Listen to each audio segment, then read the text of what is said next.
Welcome back to Ravi గారి రుచులు. ఇంటికి ఎక్కువ మంది బంధువులు వచ్చినప్పుడు చాలా తొందరగా, క్విక్‌గా అండ్ టేస్టీగా చేసుకునే రెసిపీస్‌లో పప్పుచారు కూడా ఒకటి. అలాంటి పప్పుచారు చింతపండు లేకుండా ఎలా చేసుకోవాలి అనేది నేను మీకు చూపిస్తాను. చింతపండు లేకపోతే ఏం రుచి ఉంటది అని అనుకుంటున్నారా? రుచి ఉంటదండి. అలా రుచిగా ఎలా చేయాలో నేను మీకు చూపిస్తాను. ఇంకా వీడియోలోకి వెళ్ళిపోదామా? ముందుగా ఇక్కడ చూపిస్తున్నట్టు వెజిటేబుల్స్ అన్ని కోసి రెడీగా ఉంచుకోవాలండి.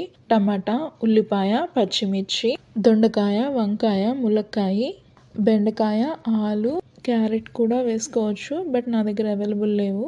ఇలాగా అన్నీ కోసి రెడీగా ఉంచుకోవాలి.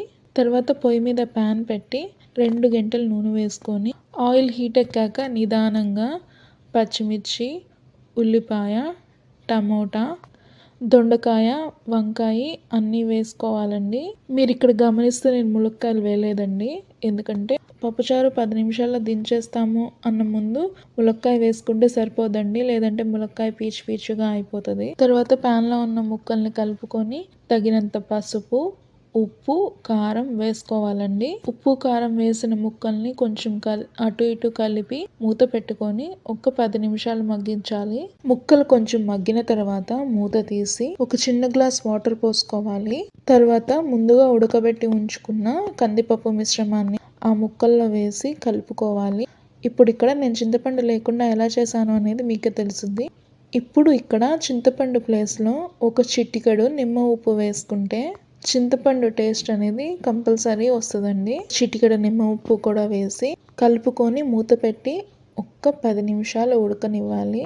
తర్వాత మూత తీసి ములక్కాయ ముక్కలు వేసుకొని కొత్తిమీర చల్లుకొని ఇంకొక 5 నిమిషాలు ఉడకనివ్వాలి. ఇది ఉడికేలోపు పక్కన వేరే ప్యాన్ పెట్టుకొని పోపుకి ఆయిల్ సిద్ధం చేసుకోవాలి. ఆయిల్ హీట్ ఎక్కిన తర్వాత కొంచెం చితక్కొట్టిన వెల్లుల్లి, జీలకర్ర, ఆవాలు, ఇంగువ, ఎండుమిర్చి, కరివేపాకు ఇవన్నీ వేసి ఉడుకుతున్న పప్పుచారులో ఈ పోపు పోసి దించేసుకుంటే ఎంతో రుచికరమైన పప్పుచారు రెడీ. ఇలా ఒకసారి ట్రై చేసి మీకు ఎలా కుదిరిందో నాకు కామెంట్ చేసి చెప్పండి. నా వీడియోస్ కనుక మీకు నచ్చితే ప్లీజ్ సబ్స్క్రైబ్ చేయండి. మీ ఫ్రెండ్స్ అండ్ ఫ్యామిలీకి షేర్ చేయండి. బాయ్ అండి. సైనింగ్ ఆఫ్ మీ రవి గారి రుచులు.